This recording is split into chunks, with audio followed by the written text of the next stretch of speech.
The Electorate!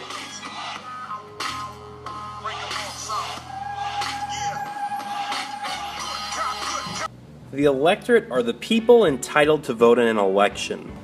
Eligible voters. The electorate expands over time.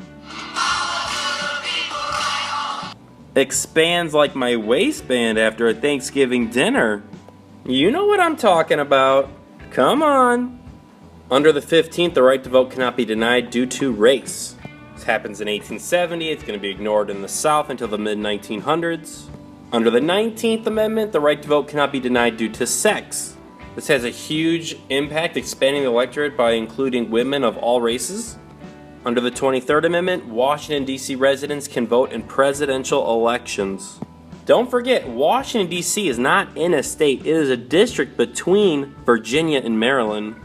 As of this video's making, people who live in Washington, D.C. do not have representatives in Congress that are full voting members. That's why all their license plates say taxation without representation. The 24th Amendment is going to eliminate poll taxes. No longer are people going to have to pay money in order to vote.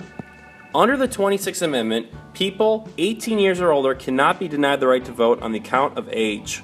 This happens during the Vietnam era when people are upset they're being sent off to fight in wars and they can't even vote for the leaders that make those decisions.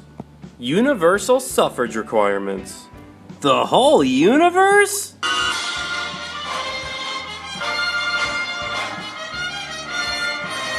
Well, now just the entire United States. Oh. Each voter in the United States requires citizenship. They must be a resident of the state in which they are voting. You must meet the age requirement of being at least 18. Registering to vote is almost universal. It is required in 49 out of the 50 states. North Dakota says, don't need that. The right to vote is expanded over time, but it is still not absolute. Disenfranchised is when you deprive someone of voting privilege. You could be disenfranchised if you're found to be mentally incompetent. Oh, calm down, it was just a joke. I can't put someone up who's really mentally incompetent. What kind of person would I be? Miley Cyrus is good. I saw her coaching on The Voice. She did a great job. She has her voting privileges. It's all good.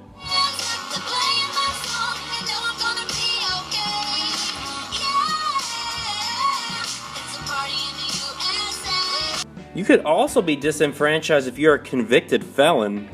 You could at least lose your voting privileges for a few years. He's so powerful, what have I done? I'm so sorry, Mr. Tyson. I hope you accept my formal apology. It wasn't cool of me. I would take it back if I could. I knew the champ had a sense of humor. He's in all those comedy movies, come on. The electorate has expanded over time. People dedicated their life to obtaining the right to vote for certain groups of people. This was viewed as so important because voting is awesome, because voting is power.